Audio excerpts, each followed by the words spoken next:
scented bedroom, Seb started searching, his steps echoing on the tiled floors. Though he rarely broke into houses anymore, there'd been a time when he'd done it all too often, with much worse motives than now. Gently, he pushed open doors, peered into rooms. His face creased into a frown. She would have one, wouldn't she?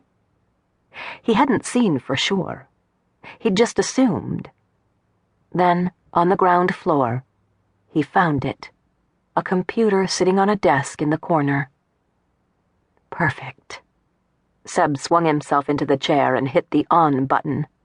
The local school had computers the public could use, but it was closed today, and he hadn't been able to get a bed at the hostel for the last few nights, where he might have borrowed someone's laptop. He entered a few words into the search engine, typing slowly. A list of options came up. He found the one he was looking for and selected it.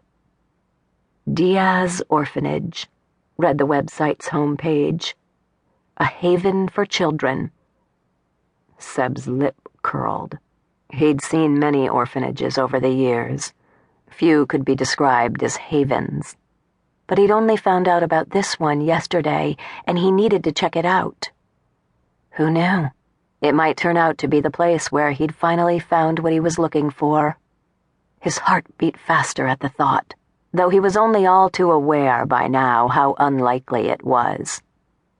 He took a piece of paper from the woman's desk and carefully wrote down the address, tucking it into his knapsack. The orphanage was around 100 miles to the east, in the foothills of the Sierra Madre. Then, on impulse, he brought up a map of Mexico, gazing at its familiar shape and mentally tracing the lines he'd traveled up and down it for years now. He'd started in Mexico City, and since then had rarely spent more than a few weeks in one place. Currently, he was in Presora, not far from Hermosillo, with its white beaches and throngs of tourists. Presora was quieter, though, a smaller town that had still taken him days to search, checking out every person he passed on the street, entering every building he could, sending his other self into the ones he couldn't. There had been nothing at all. It wasn't really surprising.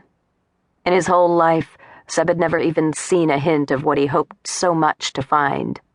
But he had to keep trying. It was all he could do. Enough of this. He'd gotten what he came for. He turned off the computer and stood up, swinging his bag over his shoulder. And then his glance fell on the woman's bookcase, and he was lost. He drifted over to it, crouching onto his haunches as he gazed hungrily. A lot of the paperbacks looked as if they hadn't even been opened, and for a heartbeat, Seb was tempted. He'd almost finished his current book and didn't know when he'd next find a used bookstore to trade it for another one. He touched the cover of a thick historical novel. It would keep him going for a week. But no, he hadn't broken in here to steal. Even if in the past he wouldn't have thought twice. With a sigh, Seb straightened up. As he started for the stairs, he saw a hallway beside the kitchen, with a shower room visible. He hesitated, then went and looked inside. The white-tiled room was almost bare. Just a hand towel and a bar of dusty-looking soap, as if the shower in here was rarely used.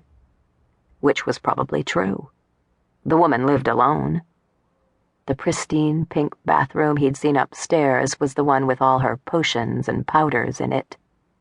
A mischievous smile began to tug at Seb's face. Okay, this he couldn't resist.